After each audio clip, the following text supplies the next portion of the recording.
మీ దృష్టి తీసుకొస్తాను. ఇందాక ఒక కాగితం వచ్చింది, మెన్యూ.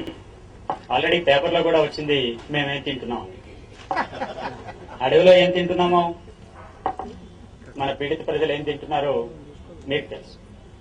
ఇక్కడికి వచ్చిన తర్వాత నిన్న మొదటి రోజు మాకు చాలా, మేము ఎప్పుడూ చూడనటువంటి రుచులు చూపించారు.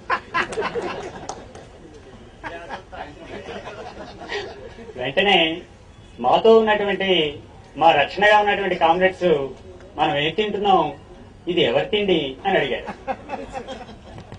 వెంటనే ఇంత స్పందన ఆ కామ్రేడ్స్ లో రావడానికి కారణం ఏ వర్గం నుంచి వచ్చాం, ఏ వర్గం కోసం పోరాడుతున్నాం అనేటువంటి స్పృహ మన పార్టీ ఆ స్పృహ.